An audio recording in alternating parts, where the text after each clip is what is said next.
Hey everyone, it's Lance McGowan, and thanks again for tuning in. In the last video, I talked about what the hotel industry could have done to detect or maybe even prevent the mass shooting incident in Las Vegas from happening, which is my home, and the measures our city could make to stop this event from happening again, although it would be very challenging.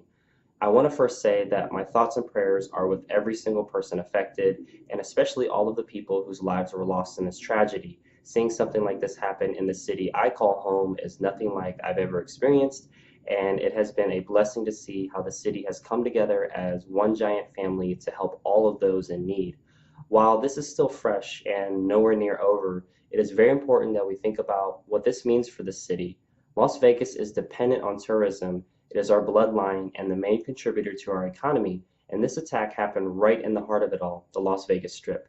The good news is, while experts say outdoor music festivals may take a detrimental hit, they believe the tourism economy shouldn't be in too much trouble, at least not for very long. Industry watchers agreed that the impacts of this event are going to be much more long-lasting for the residents of Las Vegas than they will be for the tourism industry. And an economics professor from the University of Central Florida says, in the short run, the shock and horror of this event could affect behavior, but I don't think this goes on to define Vegas as a tourism destination. Although this is a horrific tragedy, it is not a regular occurrence that would come to define the destination. That isn't to say that we're all in the clear, though.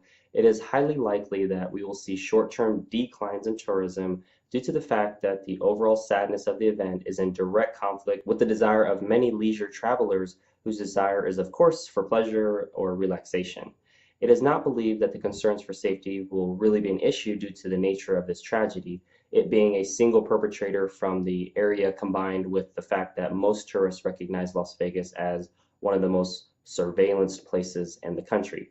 This incident, despite the number of casualties, also backed the fact that Las Vegas is renowned for its especially effective law enforcement and security. First responders were on the spot and taking action in minutes, and their immediate action is responsible for preventing an even more detrimental death and injury toll. As long as Vegas is able to convince people that they are safe again, they will come back. As I said, Vegas is the most surveillance place in the country. Security experts will study this footage over and over to figure out how Stephen Paddock, the shooter, got his guns there and how to prevent anybody from doing it again. Another huge step in the right direction is to clear the misinformation appearing in media outlets.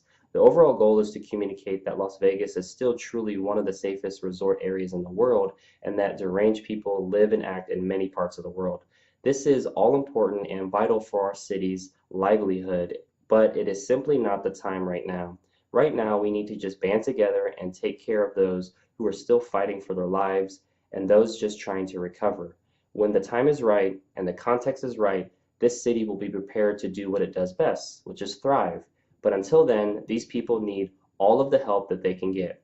The community, the rest of the world has been amazing, raising over $3 million within the first day, but there is still a dire need to cover all of the medical expenses and other costs that are associated with this. If you're interested in helping out, I've put the link on GoFundMe in the description below this video,